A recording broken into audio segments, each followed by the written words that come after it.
We are going to celebrate the big wins and bring you those long threes.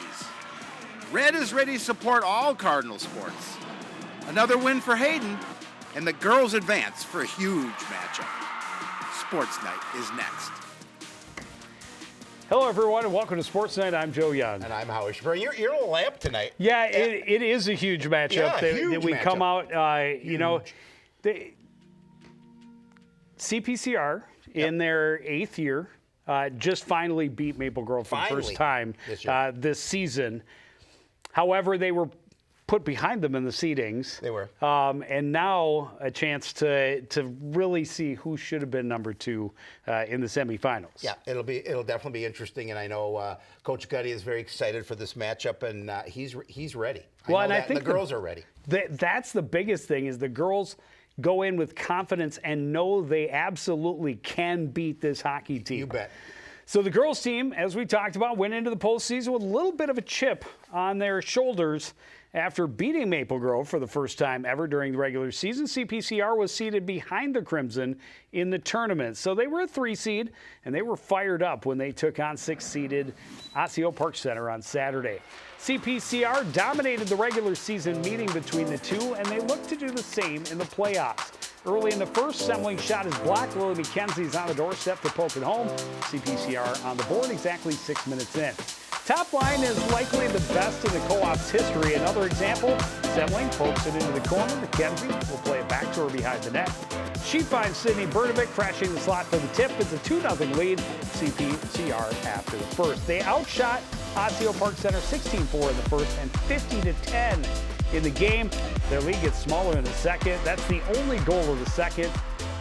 It comes from OPC's Ellie Grant, just under 3 minutes left. CPCR doesn't sweat it. They go back to work in the third. Watch Bernovic out front, sneaks behind the defense for the tip, and then pokes the rebound past the keeper, her second, and it's back to a 2-goal lead. And she wasn't done. Keep your eyes on number 17. Good hustle for the retrieval in the corner. She gets it out to the point. Circles back out front. That's where the money's made. She tips and pokes and finally puts it home. Bernovic gets her first career hat trick in the playoffs. CPCR moves on with a 4-1 win. I mean, how huge is that? You get your first career hat trick in the first round of the playoffs. That's phenomenal. And her line mates, Lily had a goal and 2 assists. Yep. June had 3 assists. Yeah. So that's a pretty good line. To your point, maybe one of the best in the history of that franchise. They have been fun to watch, and they will be hard to contain moving forward. It all comes down to Tuesday night. I wish we had the coverage instead. Our friends from CCX will be covering the semifinal. And should they advance to the finals, our friends from North Metro would likely get the call as they have Centennial Spring Lake Park. You see what Centennial did to Moundsview Irondale, walking that one off in a lapper. North Wright County, a tight one over Roseville Matamidi. And Maple Grove, a 3-1 win over Rogers. So a huge rematch Tuesday night. Not quite the the outcome of the Minnetonka New Prairie game where Minnetonka beat them 22-0. Yeah, that Minnetonka team, we watch them. They are very good, and their defense is very impressive. Yep. Boys hockey team started its week against Mounds View, and for the second time in a row and the third time in 4 games, they scored 8 goals. And they beat Mounds View by an 8-6 score. Teddy Wackman, 3 goals, 3 assists. Caden Alphin, a pair of each. 1 goal, 2 helpers for Engberg and Lindquist. And you gotta love it when all of your captains are putting up multiple points in contests. Well, they definitely can score. Well, the boys were hoping to keep their win streak going when they traveled to Centennial on Thursday. The Cougars were just behind SLPCR in both conference and section standings, and with just a couple of games left on the schedule, this one had huge implications for playoff seeding. SLPCR starts the scoring in the first. Cross-ice stretch pass brings Teddy Wackman down the right wing. Gets in alone, but gets denied. Drew Lindquist is there to pick up the loose change. His 4th straight game goals or games with a goal. Same play later in the period. This time it's Caden Alphen racing down the right side. He gets the corner. He's able to light the lamp in tight, a 2-0 lead. But they gave up the last second goal to make it 2-1 after one. Centennial evens to score on 4-on-4. Turnover in the neutral zone. Cooper Hire skates in, puts a wrister just inside the far post to tie it at 2. And they're able to take the lead just a couple of minutes later. Face-off win in the SLPCR end. Pretty passing play leads to Joey Heemer scoring into the wide open net. Nice goal there for him. Heemer added another in the third, so SLPCR down 2 late in the game. They're able to get one back. Lindquist getting his second of the game on a rebound, as you saw there, and that close as they would get, unfortunately falling by a score of 4-3 to the Cougars. Yeah, no 43 scored. No 43, no. The goals. You're not giving up 43 goals. You're in trouble with that case. Yeah, and that's been the kind of the thing for this team. They can definitely score, but struggle at keeping it out of their end. Very similar to what the Coon Rapids team experienced by themselves last season. They are at Eastridge on Tuesday, and they will host Minneapolis on Saturday to close out their regular season.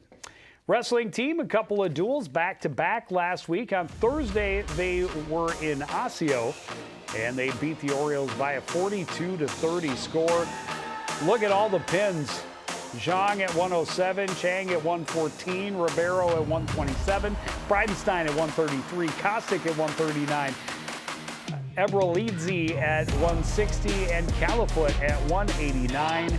And you see 1, 2, 3, 4, 5 of those in the first period. Well, the Cardinals were back home on Friday night hosting conference rival Centennial. Cougars are a lean and mean team, so they definitely bring the fight to the Fieldhouse. And this one was quick. 10 of the 13 matches ended in pins and another in a tech fall. Unfortunately, it did not go the home team's way. After back-to-back Centennial pins, Adrian Chang stops the bleeding at 121, throws a great headlock on Chase Sunseth early in the second. He'll get the pin at 224, trying to fire up the fans at the Fieldhouse. Jack Bridenstine makes very quick work of his guy at 133, gets in for the double leg takedown and works it into a cradle, slap on the mat in just 38 seconds. Cards only down 18-12 at that point. Unfortunately, Centennial won the next 3 matches. Then it's Vashi Ebrelidze using a headlock right on the edge of the mat to take his man to his back. His pin at 160 kept a flicker of hope alive for the Cardinals. That was the last Cardinals win before heavyweight. Hayden Skilling's not able to join the pin parade, but Cardinals' number 5 ranked big man controls the match, earns a 7-3 decision. Centennial, though, walks away a winner 50-21. Yeah, unfortunately, I mean, you've got guys wrestling pretty well this year, but unfortunately they couldn't get the win against the Cougars, and so. I think it's been kind of an up and down season for them in terms of record-wise, but you look at Bridenstine, you look at Skillings, and, they're wrestling really well this season. Well, and we talk about it every year. Section 7 3A is a mini-state tournament, really, just to qualify for state. They will be a lower seed at that team tournament. That happens on Friday, Valentine's Day. There will be no love lost between the Cardinals and all of their section rivals. The individual section tournament will take place Friday and Saturday of next week. Gymnastics team did have a meet last week. Unfortunately, official results were not available at the time of our broadcast. We'll try and catch you up next week on Sportsnight. This week, they also have section meet on Friday. That's Section 7 AA. I do know from the communications I got from Coach Habel, while they didn't have complete results for the varsity, she said JV had their best meet of the season right at the end, and that's the way the JV season ends. So they end on a high note, and she said she's very proud of the entire squad with how they've competed this season. They have sections on Friday. State tournament, should anyone make it, will be next week at Roy Wilkins. Swimming and diving team had its final meet of the year that is not the section meet, I suppose. Last team meet. It's a tri-meet in the Northwest Suburban Conference Tournament. They beat Park Center but fell short of Spring Lake Park. Jackson Lang had a pair of first place finishes, 200 free and 500 free. Ben Effiam was second place in the 100 freestyle and the 100 backstroke. Luke Courier was second in the 100 breast and second in diving as well.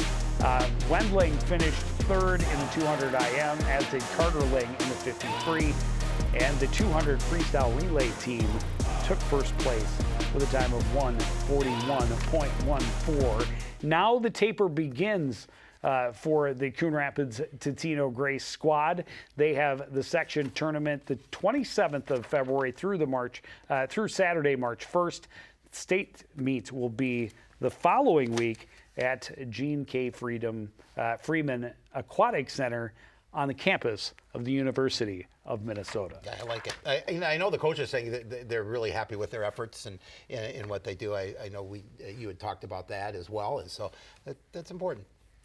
And we wish them all the best, but we'll pump it back up as we get toward the end of the month as they try and taper down and cut down on their time. Speaking of times, we had Jerry Grant on the show last week talking about the Nordic ski team and their efforts going into section week. Well, what a weekend, or week really it was, for the squads. This is the boys team. They finished 8th as a team. But Lachlan Demmer, first place in the pursuit, 25 minutes, 55 seconds. That qualifies him for the state tournament. Nick Ryland finished in 32nd, Alan Wing in 48th, and Falk finished in 51st. The relay team of Albie Ludwig and Joshua Hyatt finished in second place. They too will qualify for this week's state tournament. Then the girls finished a little bit better as a team, 6th place. Nobody qualifying in the pursuit. Megan Fuller was their top finisher in 25th. Ella Legree was 29th. Emilia Fuller was in 42nd. And Faith Koo finished in 44th. Ruby Demmer and Bethany Law teamed up, and I'm not at all surprised to see that they are the sprint relay section champions. So couple of section champions, a handful of state qualifiers. There you got them all in one shot. Good luck at Giants Ridge. Relay races are all day on Wednesday, and the pursuit race on Thursday. And best of luck, especially to the boys who this is their last shot. It is their last shot. Both girls, we talked about it, a freshman and a sophomore. Yep, so they've got plenty of time to continue their success. And it's kind of cool that Albie's there with a different partner than, he was partnered with Lachlan last year and they qualified as a pursuit team. Lachlan going in as a section champion, very cool. Both of the Demmer children, the Demmer siblings with section championships. So congratulations to them and good luck this week. We'll have those scores for you next week on Sports Night. Alpine teams section was last week. We were not able to get any results for that either. Boys basketball, we do have some results, even some video. We do. It's always a good thing. Well, the boys basketball team headed to Armstrong on Wednesday, looking to end a 3-game losing streak. The Falcons were struggling this season. They had just 3 wins, and their losing streak was at 5 coming in. Still, they sat ahead of the Cardinals in the conference, but a win for Coon Rapids could pull them even. Cardinals trying to get big guns going early. Great screen set up to give TPT a shot at 3. Another big night for him. He had 24 points, his 8th game of 20 or more this season. But it was the start of a shootout. Desmond Ware with a long-distance 3 at the other end, plus the foul. He had 22 for Armstrong, and they start to establish a lead. Falcons had their biggest offensive output of the season by 20 points. Gabriel Lundberg knocks down a 3 from the corner. He was one of 6 guys in double digits. Card in a big hole before the break, but they're not rolling over. Jeremy Addy comes up with a steal. He'll score on the breakaway, but the Cards trail 60-43 at the half. They turn up the defensive pressure in the second to cut into the lead. Addy gets it up court quickly. Jackson Young with another career best, leads all scorers with 38 points. Addy again, this time finding Wymore in the corner. Kieran says, why not? To the 3, he had a dozen. But the Cardinals trailing pretty much start to finish. Lundberg helping the Falcons pull away at the end. He had a team-high 30. Falcons put up 105 to the Cardinals 86. I mean, the 86 points, a lot to score. You think you get the win at that point. You would like to, but unfortunately they gave up 105. Yep. Well, the Cardinals finished their week hosting the Sartell Sabres on Saturday afternoon. Sartell had won 4 of its previous 5 to get back to 500 at 9-9. So the Cardinals would have their hands full as they tried to end their current skid. Cardinals trying to set the tempo on their home floor. They get Connor Young an open look from the wing, and he knocks it down. Young had a dozen against Sartell. And Jackson, well, he was doing Jackson things. The elder Young driving to the basket plus the bump. He led all scorers in the matinee event. But the Sabres spread the ball around, and they were able to play with the lead most of the way. Maddox Lewis with a 3 from the top of the key. He was one of 5 players in double digits for the Sabres. The Cardinals keep themselves close all game long. Tagan Plum and Tate dialing long distance and connecting. 5-point game at the half. Other side of the break, TPT again drains another long 3. He had 22 on Saturday. He's a number 1 guy on most rosters, but when you play with this guy, you sometimes have to take a back seat.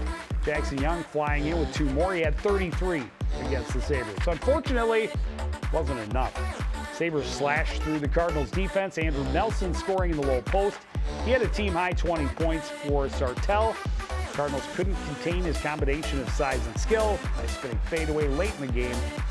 And Sartell goes on to the 83-74 win. Yeah, I think it's a tough loss for the guys. I think that game, home game, felt that they had the opportunity to get the win, especially coming off that loss, and unfortunately they couldn't do it. I don't know. I know you're a stats guy, so I'm wondering how many 30-point games has Jackson Young had this season? With that last one, it's 7. It's 7 or 8. Amazing. Well, and what kills me, and I was going to do, and it will happen at the end of this year, some sort of graphical showing just how this year has gone. This young man, I think, came in, and don't quote me because I was going to do the research and I didn't have time.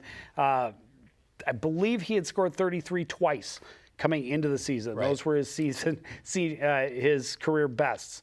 He, I think, tied it once early, and then he got the scoring title. Yep. Well, he hit 1,000 early on. Yep. Then he got the scoring title. Yep. And then he, 3 weeks in a row now, had a season best. At first it was 34, then it was 36, then it was 37, now it's 38. Amazing. So 4 times he's had a career best since then. But yeah, it's 6 or 7, and I wish I had done the research before I came in. I just thought about it now, and I should have checked myself. It's been a fantastic season, and just the fact for him to get that career mark and then just keep getting better after that. Keep adding to that. It's very, very impressive. We are very fortunate to be watching it, and for him to be enjoying it with his younger brother on the squad and having a little bit of success is fantastic as well.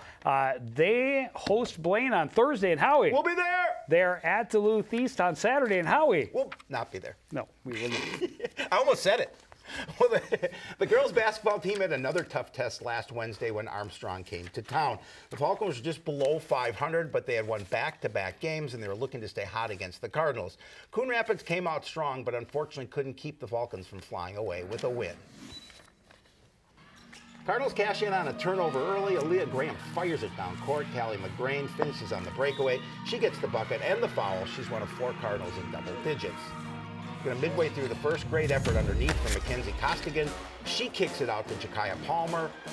3, Cardinals up 17-8 at that point. Unfortunately, the rest of the night belonged to the visitors. They battled back to take a 1-point lead at the half. In the second, they start to pull away. Emily Fisher scores on the run, plus a foul. That put Armstrong up 46-30.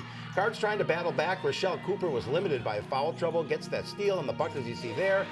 Cardinals not going down easy, but Armstrong able to keep their distance. Fisher with a good feed to Marin Wilson inside. She spins and scores 2 of her team high 15.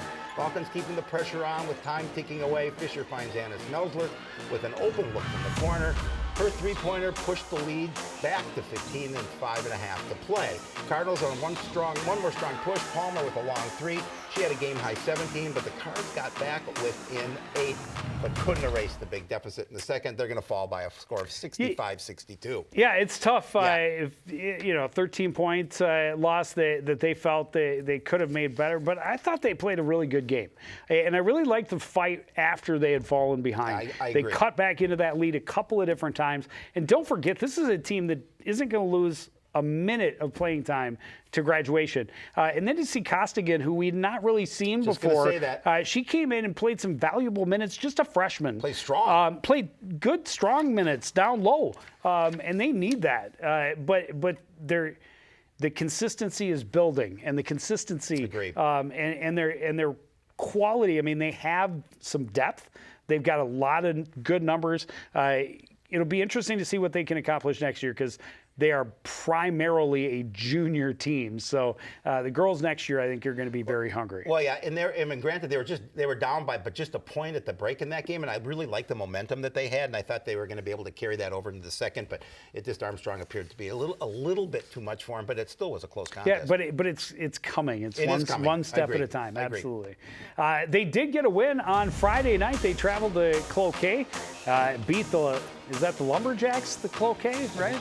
Yes. Is that correct? Yep. Aaliyah Graham, 15 points, 5 boards, 12 points, 7 assists for Callie McGreen. Jakaya Palmer also had a dozen points. Also added 4 steals, 10 rebound game for Rochelle Cooper. And that was the other thing about the game we witnessed against Armstrong is both. They only had 4 fouls in the first 4 minutes, but it was 2 on Horton and 2 on Cooper, and put them on the sideline. And I really like what they can contribute when they're given a little bit more opportunity to get into the rhythm of the game. Well, that's how Costigan got a little extra playing time, was because those 2 players were in foul trouble, so she was able to get in the action early and get some minutes, and again, she got into a rhythm, and she was able to really contribute, especially on the boards. They have Blaine on the road on Tuesday, and then hosting Centennial on the 18th. We wish we were at the girls' hockey game on Tuesday. Unfortunately, that is not to be. So we wish the CPCR squad all the best, and we hope to be back here next week talking about a section championship, if that could be. Keep our fingers crossed. Yeah. We will not be a part of either, unfortunately. We will be at the boys basketball game against Blaine on Thursday, and also at the boys hockey game against Minneapolis on Saturday. We will see the girls basketball team against Centennial on Tuesday the 18th. But that is going to do it for this edition of Sportsnight. We want to thank everybody out there for joining us and continuing to support everything we do here at CTN. For the entire crew, including Howie Shapiro, I'm Joe Young. Say good night.